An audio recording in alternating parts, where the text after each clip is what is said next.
लाहौर की एक निजी यूनिवर्सिटी के अंदर एक इंतहाई अफसोसनाक वाकया पेश आता है कि एक नौजवान जो कि यूनिवर्सिटी के चौथे फ्लोर से छलांग लगाता है और खुदकुशी कर लेता है। जो इसके हकायक हैं वो आपके साथ शेयर कर। हमारे ज़मीर इस हद तक सोए हुए हैं कि हमें पता नहीं चल रहा कि एक यूनिवर्सिटी के अंदर एक ही टाइम पे एक लड़के की मौत वाक़या हो जाती है और उसी टाइम पे दूसरी साइड पे इवेंट जो कि अरेंज किया हुआ था, वो इंतज़ामिया, वो लोग कहीं नहीं बल्कि वहीं के वहीं मौजूद उस इवेंट को कंटिन्यू रखते हैं, बंद नहीं किया।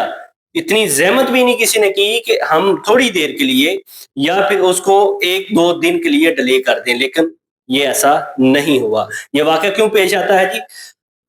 लाहौर की एक निजी यूनिवर्सिटी जिसके अंदर 18 दिसंबर वाले दिन ये इंतहाई अफसोसनाक वाक़या पेश आता है कि एक नौजवान जिसका नाम अवैस बताया जाता है, जिसकी उम्र लगभग 20 और 25 साल के दरमियान थी और डी फार्मेसी का स्टूडेंट। अब सेमेस्टर के अंदर वजह ये बताई जा रही है कि जो कि अटेंडेंस शॉर्ट होने की वजह से उसने खुदकुशी कर ली है।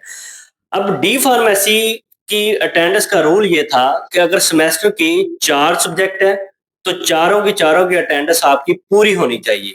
अगर एक सब्जेक्ट की भी आपकी अटेंडेंस शॉर्ट है, तो वो सब्जेक्ट नहीं बल्कि पूरे का पूरा सेमेस्टर वो 5 सब्जेक्ट जो हैं वो आपको दोबारा रिवाइज करने पड़ेंगे और सेमेस्टर की दोबारा फीस जमा करवानी पड़ेगी। अब ये इंतहाई अफसोसनाक वाक़या इस वजह से कि वो ये बात सोचकर डिप्रेशन में जाता है और यूनिवर्सिटी के चौथे फ्लोर से छलांग लगाकर ज़मीन पे गिरता है तो उसकी मौत वाक़या हो जाती है।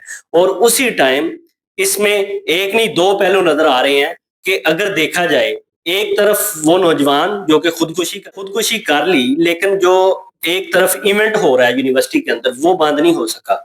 वहाँ की इंतज़ामिया और वहाँ के जो लोग मौजूद थे वहाँ के वहाँ, वो टस से मस नहीं होते, वो उसी इवेंट को कंटिन्यू रखते थे। क्योंकि वो बाद में 2 दिन, 1 दिन के बाद भी हो सकता था, लेकिन ऐसा नहीं। गलत अटेंडेंस का रूल जो है ना, वो एक आज नौजवान की मौत का सबब बना।